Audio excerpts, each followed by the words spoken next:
Welcome to This Explainer. Okay, so today we're unpacking a behavior that leaves so many people just completely confused and searching for answers. We're talking about the sudden silent exit.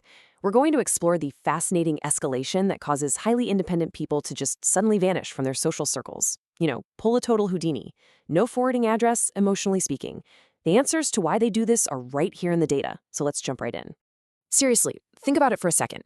Have you ever watched someone simply vanish from your life without a single fight or, a long, drawn-out explanation? They just stop replying. They stop showing up. Slowly, they cut almost everyone off. Now, most observers immediately jump to a pretty harsh conclusion, assuming this person is just cold, arrogant, or maybe even emotionally unstable. But today we're investigating a profound behavioral mystery. As you'll see, this silent disconnect is actually a highly calculated psychological response to unseen pressures. Right, let's get into phase one, the autonomous mind. To understand why someone leaves, we first have to understand how they operate at their core. Autonomy is a basic human psychological need, but for highly independent people, this need is massively amplified. They fundamentally require the freedom to take personal responsibility and deeply analyze options rather than just blindly following instructions. They don't want to succeed just because someone told them to do it. They absolutely crave the ownership of making their own choices. But what happens when that deep need for autonomy is challenged? Well, it triggers something called psychological reactance. Think about a time someone demanded you do a chore that you were literally already planning to do. Suddenly, you don't want to do it anymore, right?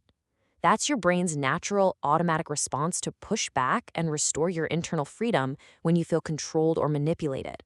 Independent people are acutely aware of power dynamics, and their resistance is really about protecting their boundaries, not just being stubborn. Which brings us to phase two, the anatomy of unprovoked hostility. Because an autonomous mind exists in a social ecosystem, friction is pretty much inevitable. Psychology reveals an absolutely fascinating pattern of disconnect here. On one side, you have the reality of our independent person, calm, self-directed, and totally not seeking validation. But how is that perceived by people who rely heavily on social approval? To them, that quiet self-reliance feels super intimidating. No actual arguments have happened, yet the independent person is perceived as arrogant or judgmental. This gap between intention and perception is exactly where unprovoked hostility is born.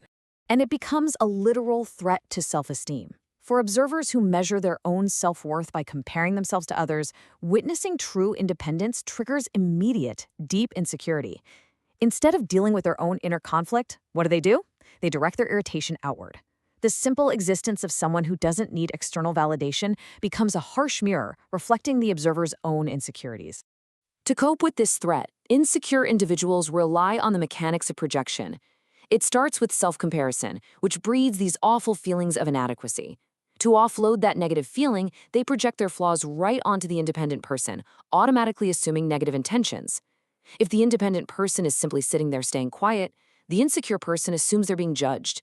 Ultimately, they need someone to blame for their own internal struggles, making the autonomous person the completely unwitting target of all this baggage. Okay, moving on to phase three, reaching psychological overload. Look, you can only be a sponge for other people's unresolved issues for so long before reaching absolute mental capacity. Think about the immense toll this takes over time. It starts with years of carrying everyone's emotional weight while navigating constant, unprovoked hostility. This compounds into months of profound emotional exhaustion. The human brain can only handle so much pressure before it just trips the breaker and enters protection mode. And the easiest, most immediate relief? Instant, complete distance. To the outside world, it looks so dramatic, but internally, it is purely about survival. So this sudden disconnect is actually a profound boundary awakening. Very often, these individuals spent years tolerating way too much, just ignoring red flags and letting disrespect slide. But psychology shows us that eventually they hit a sudden, absolute psychological breaking point. And when that realization hits, years of ignored red flags culminate in one decisive action. They completely remove access. They don't negotiate anymore. They don't slowly adjust. They are simply done. This absolute removal is heavily reinforced by something known as betrayal sensitivity. When deep trust is broken, especially by the very people the independent person spent years supporting, the brain literally changes its risk assessment. It shifts right into high alert. Cutting ties becomes the safest, most rational way to recover from that severe emotional exhaustion. It's really not vindictive. It's a defensive maneuver to guarantee peace and avoid future harm. And that brings us to the aftermath: identity reconstruction. Stepping away initiates a complete ground-up reset. After trauma, burnout, or just major personal growth, an individual looks around and realizes their environment simply no longer aligns with who they are becoming. That sudden disappearance we talked about at the beginning, it's literally a person shedding an old skin. They aren't just cutting off people, they are cutting off an outdated version of themselves. So, as we wrap up this explainer, we really have to ask ourselves a vital question. Does your current environment support your growth, or is it silently pushing you toward your own psychological overload? Is your social ecosystem fostering your autonomy, or are you, or maybe someone you love, slowly marching toward a necessary silent exit?